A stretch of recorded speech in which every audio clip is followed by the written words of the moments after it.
the Chase Thomas Podcast, for people who have nothing but time to kill. All right, we're back here on the Chase Thomas Podcast, where I'm now joined by a first-timer. We're in East Tennessee, but we're going a little bit further east on this edition of the program because we're going to Bradley Central High School, home of the Bears, with Damon Floyd, longtime coach now. I mean, is this year 20 or year 19? This will be 20 coming up. Season 25 will be 2025 will be year 20 for me. Yeah, long time.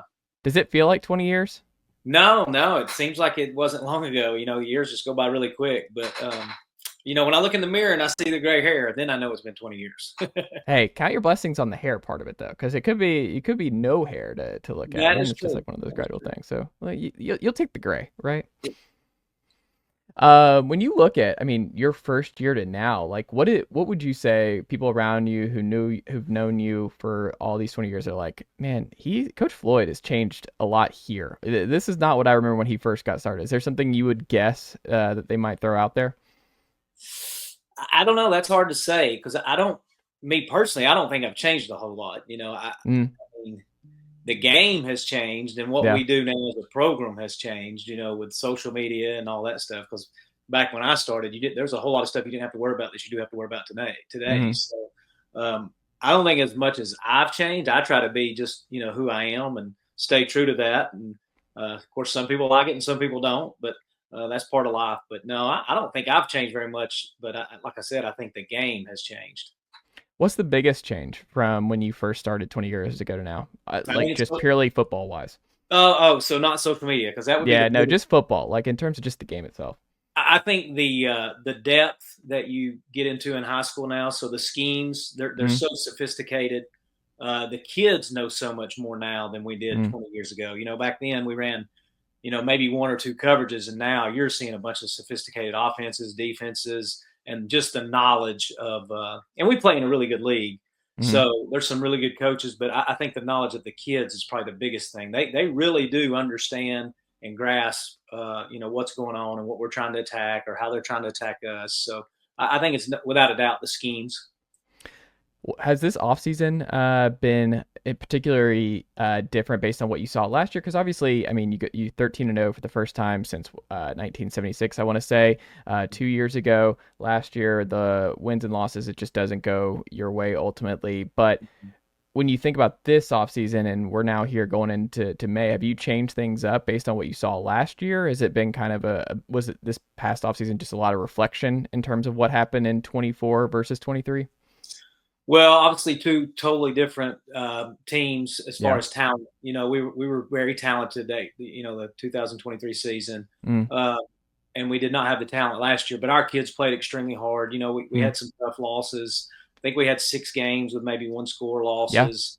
Yeah. We had some injuries that really hurt us. But I think for me personally, in the long run, it was really good because we kind of just needed to reset as a program and get back to what we felt, got us to this point, which was, hard-nosed, physical football, running the football, because we got to the point where we had to change offenses. We've always been more spread and kind of sophisticated on offense. We got to the point where we were in the wing tee and we're just running the football. And it was keeping us close, keeping us in some games that really, when you play Maryville and Bearden, and Maryville actually blew us out, but when you play a team like Bearden who's talented, Cleveland was very talented, Farragut, but we had a chance in those games. It was about running the football. So I think this offseason, we really went back to said, look, our best defense is when we run the ball, right? And if we can keep the other offense off the field. So that's one of the things that we're really focusing on, that we focused on in years past.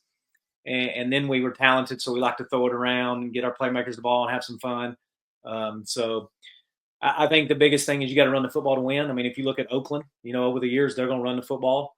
And I think so for us to reset and kind of go back to that philosophy of the first thing we're going to do is install the run and make sure we're good at that first. Does it feel like this year going in 25, obviously with spring ball and summer and everything else, does it feel like you're going to be able to have the personnel closer to what you really want, closer to more of what you, in 23 versus 24? Well, kind of. We were fortunate in the fact that we actually started 11 different offensive linemen last year. So we had 6 guys that have season-ending injuries on our offensive line. But now we've got all those guys coming back. We lost four quarterbacks to injury last year. Yep. But now we've got Tyler Cook, who's coming back. He'll probably be our starter. He got hurt after play 4 in the first play of the game. So he played 4 plays and got hurt for the rest of the season. And then his little brother, who's just going to be a sophomore, got, 8 games of experience. So I feel like experience-wise, we're a whole lot better than we were. But, we were in close games and lost them. And really that probably comes down to me. I should have did some things different to win some games. But we have experience is what I'm trying to say. We have a lot of guys that's played a lot of football. We didn't lose a whole lot. I think we had 6 seniors that even played last year. I think we had 9 on the team, so it was 6 that actually played. So experience will not be an excuse. We've gotten a lot stronger over the offseason, but obviously we still got to go out and do it on the field. So we got some guys that we feel like can make some plays, and it's our job to get them the ball, and they got to make some plays in space. And then defensively, we're excited with what we got. I think all 7 of our front on defense is coming back. So there's a lot of things to be excited about, but bottom line is we got to stay healthy. Yeah. If you could go back and tell yourself one thing based on what you know with how the 24 season went, what would you go back and tell yourself going into week 1? Oh, man. Last year was rough, just from an injury standpoint. I mean, we lost a lot of kids, not minor injuries. I mean, we lost kids that were done for the season. So I don't know if there's any one thing. I mean, it was just the way it fell because the year before we had no one get hurt for the year. We had no one. We had one guy missed 3 games, but he came back. So, I don't know the reason that people were hurt, but was that the worst you've ever seen in your 20 years injury wise? Okay. Yes, it was. And look, I'm not making excuses. It's reality. Like we lost games. That is what it is. But the fact, the way our kids came together, I'm telling you, week 10, you didn't know if we were 9-0 or whatever our record was at that point. I mean, they really did come together. So it was refreshing. Like it wasn't a drag to go to practice. Our kids showed up and did everything we asked. They worked hard. So it was a fun group to be around, even though you're losing games. And I think, once again, it kind of gave a different perspective of like, this is why we do this. You want to win games, obviously, but it was cool to see our guys stick together in some hard times and adversity and still go out and give everything they had on Friday nights. Did you see, because you go through all the different games and you talk about like the Maryville game was early. That was a little bit different, but you saw like Oakland, or you saw against Beard and you saw against Cleveland down the stretch that these were close losses, that it was one of those situations like the record was a little bit misleading when you look at Bradley Central in 24 because it was like you were in those games down the stretch. What do you think was the biggest thing that just flicked on, even if the wins weren't there? What light bulb went off with a lot of these guys who are going to be back this year? They're like, okay, we have something to work with. Even if the wins weren't there, we were fighting pretty hard down the stretch, and we can use this for 25. Well, I can tell you this: in the offseason, motivation has not been a problem. We always like to look forward to the next year, but we like to remind them a little bit of, look, this is where we were last year. So yeah. It's not been real hard to motivate them in the weight room and those kind of things. But at the end of the day, last year's last year. We've got to move on and prepare because really we're starting spring practice tomorrow, and what we did the last 5 games of the season is not what we're going to do this year. So it's kind of like restarting. So a lot of those things those guys did, those rules and assignments, those kind of things are going to change a little bit. So really, I guess I'm talking to myself more than anybody. But I've got to move on to this season. Last year's over, and it's all about 2025 now. Are you one of the, because there's like 2 schools of thought here with coaches. It's like they really dwell on the wins too much, where it's like, man, I gotta really make sure to enjoy this. Or are you one of the coaches who really just, it's hard for you to move on from the losses? Based on how you're talking about the 1-score games, I think I know where you're going to go with this, but which way do you typically lean? Oh, it's definitely, I'm way too negative, and I tell our kids this all the time, and I apologize to them, as a coach, our job is to point out the negative. So I very rarely point out the positive, and I know that's a flaw of mine. But no, even in our good seasons, it's hard to enjoy it. I mean, you look back and think, oh, you did good things, but you don't have time for it. You're always trying to get to the next one. Even in the off season, it's after a good season, you're always looking forward to the next year. So I like I said, that's one of my flaws is thinking of the negatives and the losses instead of the wins. I probably should do that more, but I wish I could, but I can't. So I don't know. I don't have an excuse for it, but it's reality. How do you combat it? Like, do you read certain books, certain podcasts, or things you're like that you've gotten into more as you've kind of evolved as a head coach, or is it just, man, this is just how I am. This is just how I'm wired? Well, that's just how I am. Yeah. That's the way I am. I tell my wife that all the time. That's just the way I am. But I think the biggest thing is golf. I need to go golfing more. Yeah. Golf as much as possible. There you I go. say that jokingly because I do love to golf. I'm not any good. Yeah. But my wife is this, then it needs to be golf.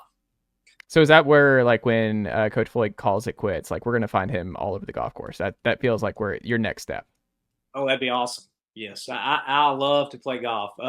And really, it's good for me because I have no patience. Yeah. So you got to have some patience playing golf. I was gonna say, I don't know if that's good for you then. If you have no patience, and if you're like, you got to put in the time. Like, it's just that whole Malcolm Gladwell 10,000 hour rule where you gotta, to get good at something, it takes a little bit of time. That's why golf, it's hard because you just have to accept being bad at something and you have to spend a lot of time being bad, and sometimes around other people. Like, if I'm struggling with a podcast or writing or whatever, that's just me. Like, that's just for me, and a lot of times it's only me who notice. If you're with a bunch of buddies, you're struggling on the golf course, and you got 4 hours locked in. Yeah. That's tough, man. That's tough. You got to swallow some pride. It makes me slow down. And a couple guys I play with, one in particular, like, he has got all the patience in the world. So it's good for me to just try to get out there and try to relax a little bit. But it is hard, especially when you're hitting out of the woods or, trying to find your ball all the time. It's hard to relax. But we have fun out there. So, yeah, that's my biggest hobby other than football is, get away and be outside and have a little activity. Did you do anything fun for spring break this year? Did you get away and get to the beach, go anywhere fun? Golf. Did a lot of golf. Mm-hmm. So okay. We actually decided this year we were, because you go to spring break and you go to the beach and it's really not warm enough to swim and you're always cold. So we're going to take a nice trip this summer. But it was strictly a lot of golf this spring break. Okay, interesting. Are you a runner still or no? I am. Well, not a lot. I mean, my miles are not very much. I do a couple miles in the morning, but just try to loosen up a little bit. But no, I am not a good runner at all. Now I've gotten to the point, run, walk, whatever it may be. But I try to stay in a little bit of shape. I love it. When you look at the spring and summer position battles, you talk about spring practice starting tomorrow here, April 30th, as we're recording. What are the big spring, summer position battles that you're most looking forward to play out here over the next couple months? I think our offense, defensive line, we have some guys there that there's going to be some good competition. We have some skill spots that'll be very interesting. And, I get into naming names. I hate to because I'm going to leave somebody out. But, every position is really up for grabs right now. I mean, we as coaches, we have a pretty good idea. Yeah. But if whoever comes out and performs, and that's what spring's about, is going out and finding out who can help you on Friday night. So every year I've done this, we always have people that surprise you. Unfortunately, there'll be some people that disappoint you as well. So we've got some young kids that we believe have a good future, and we got some senior upperclassmen that are tough, hard-nosed kids. So to be honest with you, like our running back Kenyon Phelps, he's going to be out for spring, but we're not going to. We know what he can do. We're not going to beat him up. I mean, he's going to get some work in. But, some guys like that, we're going to take care of. We have 2 offensive linemen that won't even, practice in the spring to get them back ready for the summer camp stuff. So, but we got a lot of position battles, and that's the way it should be. That you got to go out and earn it. When you look at installs and just kind of what the scheme is ultimately going to look like, do you think with a longtime Bradley Central Coach Floyd fans, are they going to, week 1, they're like, oh, I recognize this. We're going back to the bread and butter. Are you going to be able to get to that point? I hope so. I mean, that's the plan. I feel like we've always had a pretty exciting offense, and that's what we enjoy on our coaching staff. That's what we enjoy coaching. We like to throw it around a little bit if the defense is going to let you. And, but at the end of the day, it depends on what the defense is giving you, and that's what we're not going to be stubborn about it. We're going to try to take what they give you and count the box and the coverage and that kind of thing. But we hope to put an exciting brand out there because I think we've done that for a lot of years, and that's what the kids enjoy. So at the end of the day, it's a game, and they need to have fun playing it, or you're probably not going to be very successful anyway if they're dreading it. So yeah, hopefully some good defense and score a lot of points. What if the last couple years, you talk about just how much fun it is to throw it around and just how, like we started the program talking about just how advanced offenses and defenses have come at the high school level. What have you seen over the last couple of years that programs have done defensively to kind of limit how much you want to throw it around? Is there certain kind of schemes and personnel you're starting to see more and more of? Or like, okay, there, and I gotta, because it's just constantly. You're seeing it with Tennessee, with Heupel. Like there's certain things after a couple of years of tape, you have to evolve, you have to change some things because teams start smartening up a little bit more. I mean, you saw at the NFL, like the reason that a lot of teams don't throw downfield anymore is just because they've got 3 safety back there. They're playing quarters a lot. They're not giving you anything big. They want you to do 6 to 7 yard plays over and over again. They want to limit chunk plays as much as humanly possible. Are you seeing that a lot at the high school level over the last couple of years that you're like, this is interesting. I got to pivot a little bit, or I got to adjust on what I would like to do, just because unfortunately, like defenses, there is something they're throwing at me over the last couple of years that like, it just is what it is. Yeah, well, it's different. So, like, take McMinn County, for example. Bo Cable, he's been there 1 year less than me, and we've played every year. So there's no secrets between us, right? Yeah. But they always, you know what they're going to line up in. You know what coverage you're getting, but they're really good and they're really sound at it. So, but then you take a team, Maryville, for example, they may throw you some different wrinkles because we've went against Maryville for quite a while since Derek's, even when Coach Quarles was there, now Derek Hunt taking over, he coached for Coach Quarles. So, you know, you see some things. So we change things with them because we have seen each other so many times, and Farragut's kind of the same way. So yeah, there's certain teams that you want to kind of mix some things up, and to be quite honest, you throughout the year, you know, you're holding some stuff. Maybe you're practicing, but you don't show it to the other teams, or you don't put it on film, and you're holding those things. But then again, at the end of the day, it's about execution. I mean, there's lots of times we play Maryville, and you can pretty much tell what kind of run's coming from the formation, and they execute it and we don't, you know. So at the end of the day, it's about going out and execution. We tell our kids that all the time. It's not about what it's called, it's about executing what's called. And I know I've said Maryville many times, but they're a great example of there is no secrets. Now they're going to try to align different ways to, you know, to make you miss a line and create some gaps, but at the end of the day, you kind of know what's coming, and it's just hard to stop. And I think that's a good credit, you know, great credit to their coaching staff over the years, is because they do such a good job of coaching. So, you know, we've had some years where we've done some good things coaching, but we've got to do better. And our coaching staff knows that. And we take the blame. We're not the ones that blame it on the kids. You know, we don't, if the kid can't do it, we either got to find somebody else or we got to do something different. So hopefully we do that this year and adjust a little bit better. I like that. When you look ahead here, because the new playoff seeding coming into fold here in 25 with the TSSAA, what do you think of the new playoff format? Or do you like it? Do you worry about anything with it? What do you think of it?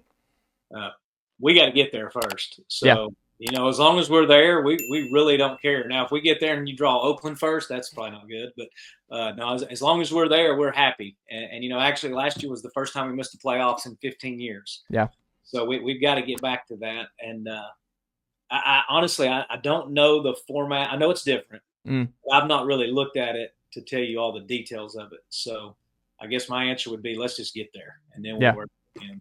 They're trying to save better. They're trying to flip the matchup, so where you're just not playing the same teams early over and over again. And I get it, but the travel might be very interesting for some programs early on. It is for us anyway, though, because there's been, you know, well, actually we were in for 2 years. They did the Super 32. We were in Dobbins, Bennett, and Science Hill. We were in the same region, so it was 2.5 hour drives. And we actually played Dobbins, Bennett 1 year, and it lightning 2 different times. So we got home at like 4 or 5 in the morning. But I will say this, and I'm fine either way they do it. I don't really have an opinion. But you match up the Science Hill, Dobbins, Bennett, those guys in the playoffs. Those are cool environments to play in. So even though you may face them a lot over the years, I kind of enjoy it because you do know what you're getting, and you know the environment there. And I assume they probably feel the same way when they come here. They know the environment a little bit. So, but that's also fun to go play places you hadn't played. So, like I said, as long as we're in it, we're not going to complain. Is there any place in East Tennessee that you haven't played that you wanted to play to this point, or no? Oh man, I think we've been about everywhere. I was going to say you had to have been just about anywhere. Nothing comes to mind, right? No. I mean, you know, if it's a larger school, then we've probably played there. Because the Super 32, you had no choice. It was you know, the top 32, and you played everybody. So, but it's fun football. It is good. And it's tough. It's challenging. But man, that's exactly where we want to be. We want to be with the best teams, and we feel like over the years we've not shied away. I mean, we've scheduled Baylor in the regular season. We've scheduled Blackman, Riverdale. You know, when they're not in our region, or we're not matching in the playoffs, we've scheduled them in the regular season. So we enjoy that kind of competition. Is there, when you look back over the years, is there a best environment for you on the road? Do you remember your favorite road playoff game or even regular season game? Dobbins Bennett. Playing away, Dobbins Bennett Stadium. That's it's 3 levels. Yeah, it's a really cool place to play. That's probably my favorite place we've played on the road. But now I would rather play at home. Yeah, I think we have the best environment of anybody I've ever seen or played in high school. So we sit down in a bowl and our crowd's pretty good. I mean, they love to come to Bradley football games. So, but Dobbins Bennett on the road would have to be it. Okay. Do you have any pregame rituals? I feel like you might be a ritual guy that you stick to some stuff. Yeah, I'm not superstitious, but I like to do things that make me comfortable. Okay. So I don't want to go to the extreme of, whatever it may be. I do the same thing every time, but I do have routine. Mm-hmm. But that's not just for the game. I have routine in my life. Like that, there's certain things I do every single day. My wife gets mad at me, but I'll put my keys in the same spot every day, at the same spot at my house. And if they get moved, it bothers me, Yeah. So I would say I'm more routine. I'm not superstitious. Yeah. Because I've learned, throughout the years, you can be superstitious and guess what? You still get beat. So, but yeah, routine is what I would say. Final thing, and we'll get you out of here. When you look at all the different opportunities for this summer for you, you get away. You're just like, I get to get my mind off football. I get to just go. Money is no object. Where is Coach Floyd going this summer? Ooh. Anywhere you're going. So this year we're just going to Florida. Okay. But the past 2 years. But what part of Florida are we talking here? You'll have to ask my wife, honestly. I okay. Can't even think of it. Oh, no, I meant like you have this is your call. Like money is no object here. You can go wherever you want to go this summer. Oh, I would probably go Hawaii, but just went last year. Hawaii's awesome. Last year was Jamaica, which was really cool. Okay. Well, the hurricane came. Yeah. So now we're kind of like, you know what, we're going to stay in the States, and that because that was scary. Yeah. Because my wife, my 2 kids, we're all there, and when you're sitting there waiting on the hurricane to come, they're boarding up windows. Yeah. I love trips like that, but that is the main reason that this year we're like, you know what, we're just gonna go to Florida. Yeah. So, but if I go anywhere, I've never been to Hawaii, so probably Hawaii. I will tell you, we went to Maui because you have the choice. Like that's a big call. Do you go to Honolulu or Maui? Is the 2 big choices. Maui, man. Like I'll tell you, Maui was fantastic. There's just it's peaceful, but I will also tell you, you burn a day coming back here to East Tennessee because of the time difference. Like you lose an entire, like to wrap your head around. I just know you're a routine guy, and I know that you love making the most of your time.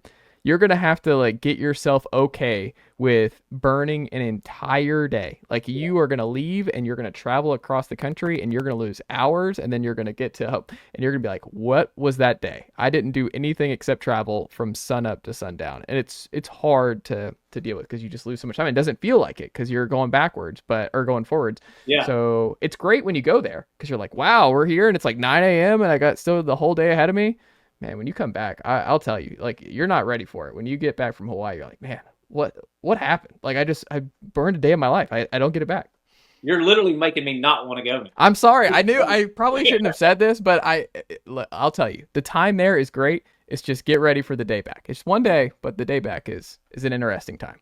Maybe if I do go, maybe I just don't come back. I stay. It's a possibility. You got the Polynesian Bowl. Maybe you could be coach of the Polynesian Bowl one day. That could be something. Yeah, maybe onto something there. I may need to apply before I go out there. It's a pretty good gig. Like that's a good job. Like over there, coaching high school football in Hawaii, pretty fun. I feel like I think there's some great scenery over there in the golf course. Not too bad. People seem to like it. People seem to like it. Pretty good weather, Coach Floyd. So, how do the good folks support you and Bradley Central football here this spring and this summer? Man, just show up at our games, support our kids and cheer them on, and try to stay positive in the stands if you're in there. But just showing up and showing the kids that you care. I think that's the biggest thing. I love it. Go support Bradley Central football for all the good folks out here listening in East Tennessee.